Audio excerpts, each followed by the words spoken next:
June 6, 1944. The night over the English Channel is unnaturally still. A thin mist hugs the surface of the water, broken only by the slow, deliberate movement of Allied ships sliding through darkness.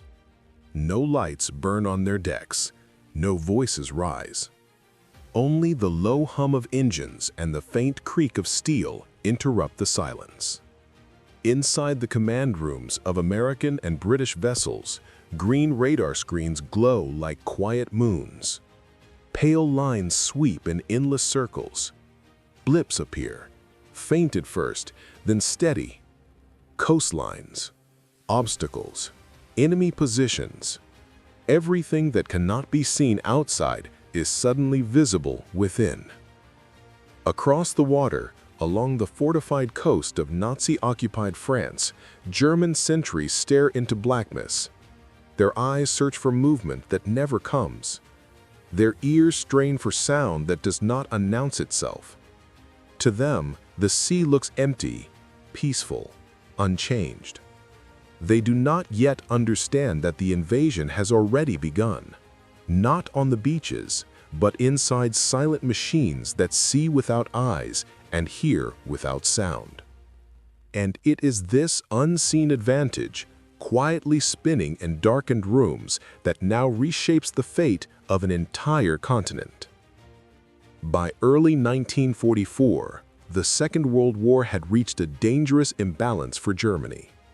On the Eastern Front, the Soviet Red Army was pushing westward with growing strength. In Italy, Allied forces were steadily advancing up the peninsula. In the skies above Germany, American and British bombers were appearing in ever greater numbers, tearing at the heart of the Reich's industrial capacity. Yet along the western edge of occupied Europe, the German High Command maintained a dangerous confidence. Stretching from Norway to the Spanish border stood the Atlantic Wall, a vast chain of bunkers, artillery positions, concrete barriers, and mined beaches. Hitler had called it impenetrable. His generals, too, convinced themselves that no enemy could possibly cross the English Channel in force without being seen and destroyed long before landing. German radar installations, Freya and Würzburg systems, had once given them a crucial edge over Britain during the early years of the war. These technologies had helped guide night fighters and detect incoming bombers across the Channel. That early success planted a deep belief within German leadership. They assumed their understanding of radar was superior and that the Allied nations, particularly the Americans, were still trying to catch up. To many within the German command structure, the United States was a nation of industrial might but limited tactical sophistication. American success, they believed, came from numbers, not precision. From mass production, not scientific innovation. This assumption would quietly shape nearly every defensive decision along the French coast. While German engineers focused on concrete, steel, and gun emplacements, they failed to recognize the invisible battlefield forming above the sea. They planned for ships and soldiers. They did not fully plan for signals, frequencies, and unseen coordination. And so, while the Atlantic Wall grew thicker and more imposing in visible form, something far more powerful was taking shape beyond its reach. In laboratories, airfields, and ships far across the water, preparing to rewrite the rules of detection itself. While German commanders reinforced coastlines with concrete and steel, the Allies were fighting a different kind of war, one that could not be photographed from the air or shattered by artillery. In research facilities across the United States and Britain, scientists and engineers were refining a quiet, invisible advantage, radar technology that could see through darkness, fog, and deception. American forces had begun integrating radar into nearly every layer of warfare. Ships crossing the Atlantic carried advanced detection sets capable of identifying vessels and coastline long before they were visible to the human eye. Bombers flying over Europe used airborne radar, such as the H-2X system, to identify cities, rivers, and industrial targets even through complete cloud cover. On the ground in England, a growing network of stations scanned the skies and seas, linking information into a single living map of the battlefield. And even more dangerously for Germany, radar was now paired with deception. Under the vast Allied operation known as Bodyguard and its section Fortitude, false signals were deliberately transmitted across the channel. False radio traffic suggested entire armies that did not exist. Dummy camps were constructed in England. Inflatable tanks and wooden aircraft were placed in open fields. To German intelligence, every sign pointed to a massive invasion force building in the southeast, aimed directly at Pas-de-Calais. And when radar on the western coast detected unusual activity in the channel, German analysts often dismissed it as interference, routine traffic, or one more part of an elaborate illusion. By the time some officers began to question the data, the pattern was already locked inside the German command structure. The main attack was expected in the wrong place at the wrong time. The unseen web was now fully formed. Radar, air power, false signals, and engineering genius had created a corridor through the channel that could guide an entire armada, unseen, undetected, and unmisunderstood, straight toward the coast of Normandy. Human perspective, German side. Along the French coast, inside damp concrete bunkers, German radar operators sat before aging screens that flickered with uncertainty. Hours passed with little change. Weak echoes appeared and vanished, distorted by the weather, the sea, and something they could not quite identify. Some marks looked like small ships, others looked like interference. It was not the first time the systems had given confusing readings, and in an army conditioned to expect an invasion at Pas-de-Calais, these faint signals off Normandy were treated as background noise. Fatigue undermined judgment. Operators had worked long shifts for months, always alert, always waiting. Each false alarm in the past had dulled the urgency of the present. And as they reported irregular activity to their superiors, they were met with calm dismissal. The data did not align with expectations. Therefore, the data, not the expectation, was assumed to be wrong.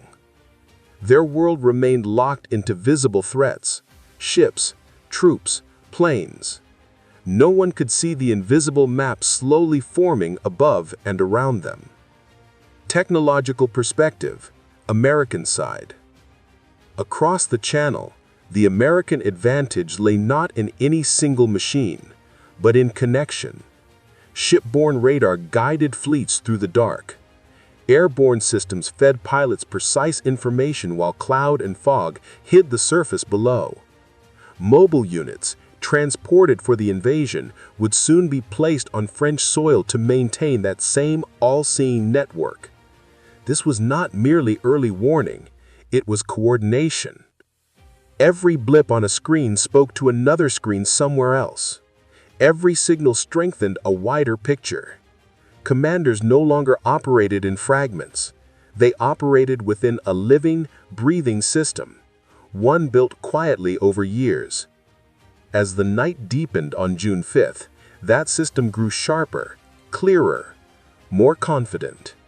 And the moment it reached full clarity was almost upon them. Leadership failure, German high command. At the highest levels of German command, reality moved slower than expectation. Reports from scattered radar stations and coastal observers arrived fragmented, inconsistent, and often hesitant. Some officers suggested increased activity in the Western Channel. Others insisted it was simply another diversion intended to draw attention away from Pas-de-Calais. There was no single trusted picture of the situation, only pieces that did not fit the narrative already accepted. This confusion became paralyzing. Field commanders required permission to reposition armored units, but authorization could only come from the highest authority. Hitler retained personal control over critical reserves, including the powerful panzer divisions held inland. Without clear confirmation of a full-scale invasion, no one dared to move them prematurely. Even General Erwin Rommel, responsible for inspecting and strengthening the Atlantic Wall, was not present that night. Convinced, like many, that poor weather ruled out an invasion, he had traveled home to Germany. In his absence, uncertainty widened the gap between information and action. Radar had begun to reveal something unusual, but leadership refused to let go of its assumptions. By the time they attempted clarity, events were already unfolding beyond their control. Psychological impact: German frontline troops. For the soldiers stationed along the Normandy coast, the sense of wrongness came quietly. There was no warning barrage, no visible fleet yet on the horizon, and yet artillery fire soon began to land with unnatural accuracy. Positions thought to be hidden were suddenly targeted. Communication lines were severed almost instantly. Fear did not come from what they saw, but from what they could not explain. It felt to many as though the enemy had the ability to see through earth, smoke, then concrete, as if their strongest defenses were made of glass. In that growing realization, morale wavered before the first landing craft ever touched sand. And in the deep, uneasy silence before dawn, the greatest miscalculation of the war was about to reveal itself in full. Shortly after midnight on June 6th, the invisible war became active. High above the Channel, Allied aircraft moved through darkness and heavy cloud cover, guided not by the stars or the horizon, but by glowing instruments within their cockpits. Airborne radar traced faint outlines of the French coastline, marking towns, rivers, and fields that pilots could not see with their own eyes. Coordinates were confirmed, courses were adjusted. The route to Normandy unfolded in silent electronic detail. At the same time, on the water below, thousands of vessels held exact formation. Destroyers, transport ships, and landing craft followed narrow corridors mapped by radar operators. Even in the tight fog, even in total darkness, the Armada did not scatter or drift. Every movement was calculated, every position known. Ahead of them, German radar arrays struggled to interpret what they sensed. The sheer number of overlapping signals, false echoes created by aluminum strips dropped from Allied aircraft, and deliberate interference blurred any coherent pattern. Small blips appeared, vanished, then returned larger and stronger. To inexperienced or exhausted operators, it looked less like an invasion and more like confusion in the system. Then, in the early hours before dawn, American paratroopers began descending over Normandy. Guided by radar beacons placed earlier by Pathfinder teams, planes released their human cargo with unprecedented accuracy. Figures dropped through the dark, landing behind enemy lines, securing bridges, crossroads, and communication routes long before German command could respond. By the time the first German emergency messages reached higher headquarters, the truth was already unfolding across their own territory. The enemy was no longer across the sea. He was already among them. And as the eastern sky began to pale, the quiet night of invisible signals prepared to give way to unmistakable war. As the first light of dawn touched the horizon, the illusion of an empty sea vanished. Out of the mist emerged shapes that German defenders had convinced themselves could not be there. Rows of landing craft, dark silhouettes of battleships, towering transports stretching across the horizon in numbers almost impossible to grasp. The calm surface of the Channel, once a barrier of protection, now reflected the greatest armada in human history. Within minutes, the coast of Normandy erupted. Naval guns, guided by precise coordinates gathered through radar and reconnaissance, began hammering German positions. Bunkers that had taken months to build were struck with astonishing accuracy. Artillery batteries were silenced before they could fully respond. Communication centers, once hidden, were located and destroyed. German soldiers fired back with what discipline they could muster, but many of their best positions had already been marked during the night. The enemy, unseen hours earlier, now seemed to know exactly where every gun, trench, and command post lay. On the beaches, American troops surged forward under relentless enemy fire. Radar-equipped ships offshore adjusted their bombardment in real time, responding instantly to requests from forward observers. Smoke, sand, and chaos filled the air, yet beneath it all, an invisible system continued to guide American forces with unwavering precision. German commanders, awakening to emergency calls and fragmented reports, struggled to grasp the scale of what was happening. Some still believed this was a diversion, a prelude to the real invasion at Pas-de-Calais. Others realized with growing horror that they had been outmatched not only by numbers, but by knowledge. Radar had given the Allies more than sight in the dark. It had given them certainty. And in war, certainty is often the difference between survival and collapse. By noon on June 6th, the beaches of Normandy, once labeled impenetrable, were no longer German ground. They had become the front door through which freedom now began to enter Europe. And with that realization, the shape of the war itself began to change. When the first day of fighting began to fade into night, the scale of what had occurred slowly came into focus. More than 156,000 Allied troops had landed on the beaches of Normandy or dropped from the sky above it. Thousands of vehicles, tons of supplies, artillery, and fuel now stood on French soil, supported by a constant flow of ships coming in from the Channel. What had once seemed impossible had been achieved in less than 24 hours, a permanent foothold in Hitler's occupied Europe. For the German army, the shock was paralyzing. Conflicting orders spread confusion across their remaining defenses. Some units attempted desperate counterattacks. Others waited for instructions that never came. The vital window in which they might have pushed the Allies back into the sea closed rapidly with each passing hour. Behind this growing imbalance lay the same invisible force that had shaped the invasion from the start. Radar and coordinated intelligence gave Allied commanders a level of awareness the Germans could not match. Supply lines moved with confidence. Reinforcements arrived with precision.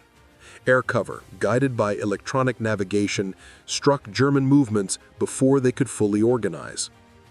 Even the landscape now worked in favor of the Allies. Every village, every hedgerow, every road beyond the beachheads had already been mapped through careful reconnaissance supported by technology.